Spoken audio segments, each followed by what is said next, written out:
அராஜகமான ஒரு அரசாங்கம் தான் முன்வைத்து நடத்துகிறார்கள்.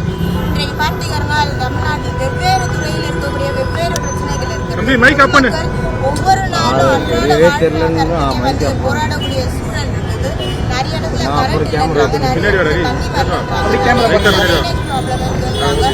பொதுமக்களோட அடிப்படை வசதிகள் கூட தீர்த்து வைக்காத அரசு தான் இன்றைக்கான அரசா இருக்கிறது.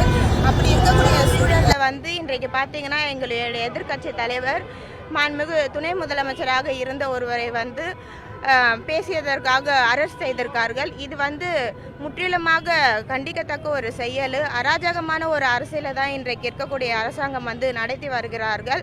அவர்கள் இன்றைக்கு அமைச்சர் பொறுப்பில் இருக்கிறவர் முட்டாள் முதலமைச்சர் அப்படின்னு கடந்த பொழுது பேசும்பொழுது அது தவறான வார்த்தையே இல்லையா?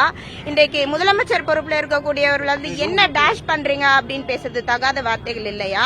பொது இடத்துல இப்போ இன்னைக்கு நான் சென்னையிலே இருக்கேன். சென்னையில எத்தனையோ பெண்கள் இன்றைக்கு ஆட்சியில் நடக்கக்கூடிய குற்றங்களை முன்வைக்கும் பொழுது அந்த பெண்களை அவதூறா சித்தரிச்சு சோசியல் மீடியால போட்டு தவறு இல்லையா?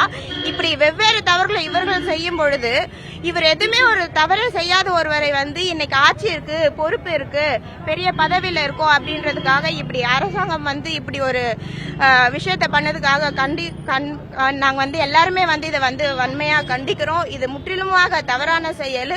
கண்டிப்பா திமுக இந்த அரெஸ்டுக்கெல்லாம் பயப்படுற ஆளுங்க திமுக காரங்க கிடையாது. இதை விட பெரிய விஷயங்கள் எல்லாமே நாங்க பார்த்திருக்கோம். முத்தமிழறிஞர் கலைஞர் ஐயாவோட ரத்தங்கள்.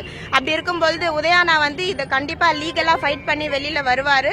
இது அராஜகமான ஒரு அரசாங்கம் தான் எல்லாருக்குமே இருக்குன்றதை தெரிவிக்கிறேன்.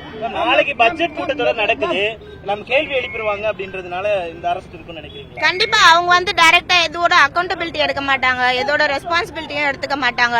மற்றவங்களை குற்றம் சொல்லிட்டு எது பண்ணாலும் திமுக தான் அப்படின்னு திமுக சாதிட்டு போறதுக்கு தான் இந்த அரசாங்கம் இருக்குது. தப்பு சொல்றீங்களா சரின்னு சொல்றீங்களா மேம்? அதை மட்டும் சொல்லுங்க. பெண்ணை குறித்து பேசுற தப்பா சரியா மேம்?